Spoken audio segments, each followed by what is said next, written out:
Shout out po sa lahat. Nandyan pa ba kayo? Baka akala nyo nawala na ako. So dito pa ako. Medyo busy lang tayo ng konti. Noong nakarang araw, sinabi ko na yon sa nakaraang vlog ko na busy ako. Although meron pa kami trabaho dito ngayon. Dito yung amo namin eh. Kaya lang, free time ulit. So, eto na. Magbablog muna ako at saka gawa ko ng reaction dito sa pari na to na siguro napanood nyo na to kasi ano naman to ngayon eh. Viral naman tong pari na to. Nag-file dito sa kay VP Sara sa Ombudsman at saka kasama tong si Cielo Magno. At itong pari na to, alam nyo na kung ano ang background nito. Itong si Flaviano. Napanood nyo to na may nag-hearing ito sa Senate na tinatanong ito ni Senator Bato de la Rosa at ano ang kanyang background doon. Doon na lang kayo magbabase sa sinasabi niya kay Bato de la Rosa kasi mahirap na banggitin ko dito mamaya, ma-restrict na naman ako sa aking YouTube channel. So bihira pa naman, sa ngayon bihira pa naman ako mag-upload tapos mamaya maband na naman ako.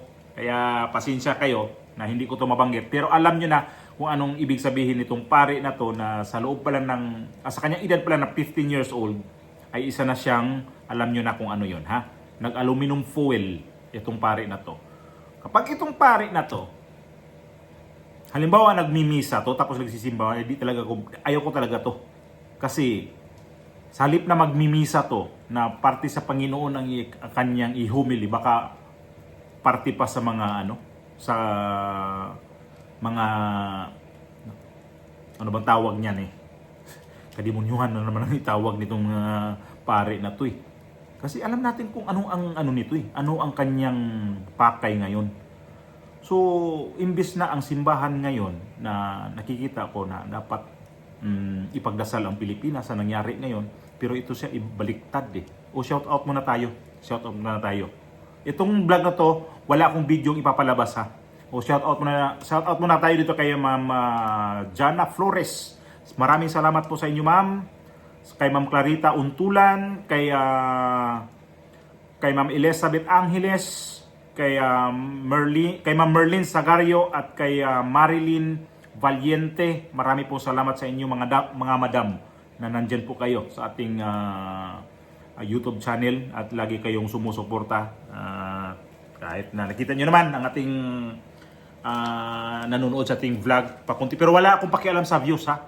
Wala akong pakialam sa views. Kung nandyan kayo, maraming salamat. Pero kung nagsawa na po kayo, so sa inyo na ho yun, free po kayong manood sa iba o kaya free po kayo na hindi na po kayo na masusuporta sa atin. Alam ko naman eh na may time talaga na magsawa tayo. So maraming salamat sa inyong mga suporta noon. Kung patuloy pa kayong susuporta sa ating YouTube channel, maraming salamat ulit. Pero nasa inyo na ho 'yon kung ano ang inyong decision. So bahala na kayo. Basta ako dito, nandito lang ako lagi sa aking mga opinion dito, sa aking mga basta kung gusto niyo lang pong mabisita ang ating YouTube channel, nandyan lang po yan. So, ito yung gawan ko na reaction, itong pari na to, na itong si Flaviano, na ito yung tinatawag niya itong 18 senador na tinatawag niya to ng mayroon yung tinawag siya noon na hindi natuloy yung impeachment ni VP Sara. Gusto talaga tong pari na to na si VP Sara ay malugmok talaga. Yan ang nito. Tingnan nyo naman, sila ni Cielo Magno ang kasama nag-file sa Ombudsman at napakaraming papel. Isang van yun, na L300 van, ang dala nilang mga ebidensya daw para doon nila i-endorse sa Ombudsman. At ito na may gagawin nila ng ground na naman ulit sa impeachment ni VP Sara. At ito si Cielo Magno, bakit ito siya? Alam naman niya, si Bongbong Marcos marami rin namang katiwalian. Ihalimbawa ko lang itong PhilHealth na 60 billion. Alam niya to kasi isa to siya sa nag-file din ng reklamo sa Supreme Court. At ngayon may desisyon ang Korte Suprema na ibalik itong 60 billion. Bakit hindi to si Cielo Magno nag-file din ng sa ombudsman kay Bongbong Marcos? Bakit pinipili lang to si VP Sara? Kasi itong mga to, mga bayad kasi to, itong pari na to, kaya to siya ang lakas ng panawagan na i-impeach o kaya makulong si VP Sara kasi ito siya, bayad ho ito sa kanilang saan man niya na nagiging pari yang alam niyo naman ang itsura niya eh. Ang itsura talaga niya, mayroon akong ano niya na talagang halatang gumagamit talaga. At nakikita niyo na yan na yung mga viral niyang video na inamin niya na gumagamit talaga siya ng aluminum foil noon. At siguro hanggang ngayon kasi wala sa katinuan eh.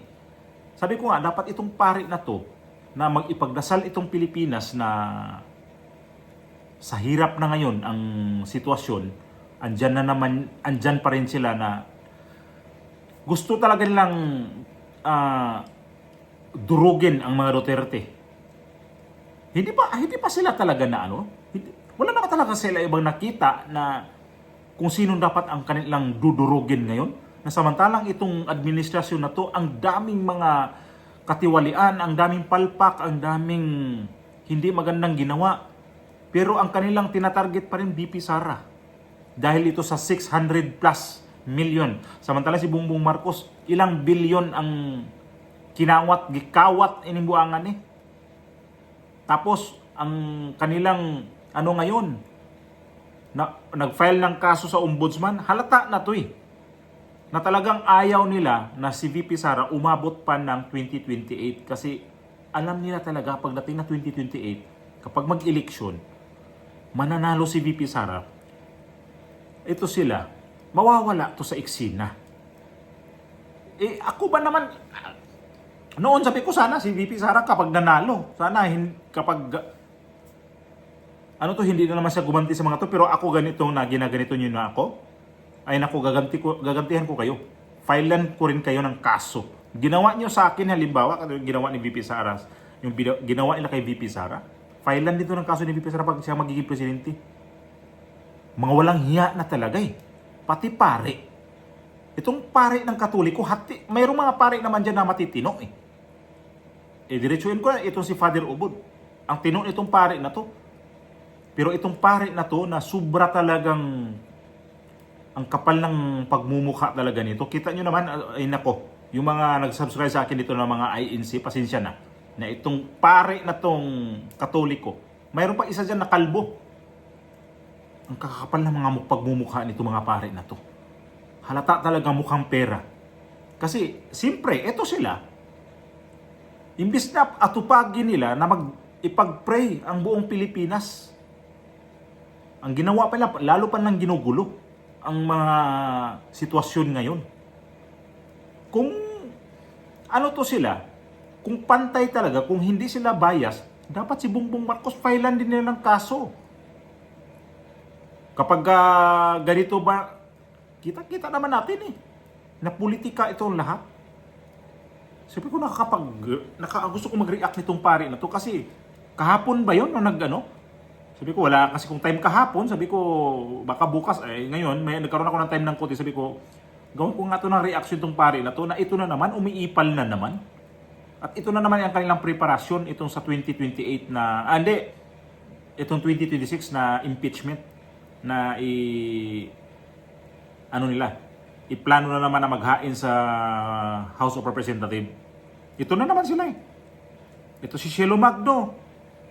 Sabi ko nga bakit di siya nag-file ng kaso ni Bongbong Marcos sa ombudsman na alam niya na 60 billion ang kinulimbat nitong Bongbong Marcos sa pera ng PhilHealth. Di siya na doon? Di niya naisip yun? Na ang pera ng PhilHealth, ilan ang mga tao matutulungan nun? Tapos itong 600, di ko naman sinabi na dapat ipantay niya. Di ko naman sinabi na bakit si VP Sara lang nito, nakikita niya 600. Kung totoo yan, mayroon ng mayroon ng report ang kuha niyan. Kaya lang sige pa rin sila ngayon. Talagang makikita ko na ayaw talaga nila na makabalik ang mga Duterte by 2028. So ako, bahala kayo dyan. Pag ito makabalik si VP Sara. Wag nyo lang pagbigyan itong VP Sara na to, na talagang lumpuhin nyo man lang, tuluyan nyo na. Kung sagad sa buto ang galit niyo, tuluyan nyo na para hindi talaga kayo balikan. Kapag hindi nyo to matutuluyan, itong babae na to, si VP Sara, humanda na lang kayo. Palapit na ng palapit ang 2028. So, ngayon, nakikita ko, double time na sila ang ginagawa. Sapagkat ang ano talaga nila, mahirap na kapag makabalik. Lahat naman sila dyan. Ayaw na talaga makabalik itong mga Duterte by 2028. Kayo lang ang ayaw, pero ang daming gusto. Yan ang problema ngayon. Ang daming mga ano ni VP Sara ngayon. Mayroon pa tong mga, sino ba yun? Yung sinasabi, sundalo. Sabi ko, ang daming ano, no? Ang daming mga, ang mga alibango. Itong panahon ngayon na talagang makikita, maintindihan na natin na politika talaga lahat. Sus, Ginoo ko, kapag ganito ang Pilipinas, hindi talaga to uusad. Puro kaguluhan. Hindi pa to. Gugulo at gugulo pa ito kasi pagdating ng February, magpa-file ng impeachment, ayan na naman, ano na namang mga issue, tapos itong mangyayari ngayon, hindi titigil sila hanggat hindi mabulagta itong si VP Sara. Paano kayo ano niyan? Na ang mga tao lalo tuloy hindi na naniniwala kasi parang itong lahat ng mga ebidensya ng ginagawa nyo puro fabricated na eh. Hindi ako makisara ako, pero itong lumalabas ngayon na mga issue na naman na bago, di ako naniwala na noon, bakit hindi to lumabas noon? Na ito si VP Sara, alam niya, di naman to buang na gagawa ng mga ganyang klaseng magiging kaso niya. Alam niya yan, na may kaso ako nito pag gagawin ko to. Tapos sila, pinipilit talaga nila na gumagawa ng hindi maganda. Hindi yan gagayang vice presidente na yan na gumagawa ng hindi maganda. Lahat yan, naisip niya yan na pag gagawin ko to, ako rin ang masisira. Hindi niya naisip yan. Ang sinisira niya lang talaga, itong vice president, tapos ang mga tao, ang dami nang hindi naniniwala.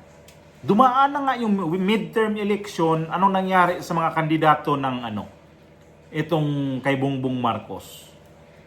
Halos nilampaso. May problema pa yan. Yung nanalo dyan dalawa. Ampaw din yan.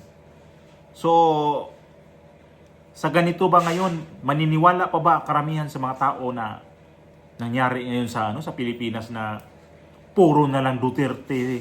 Wala na ba kayong iba? Yung ibang pailan ng kaso? Pailan niya ng kaso yung presidente na yun. Si Martin Romualdez.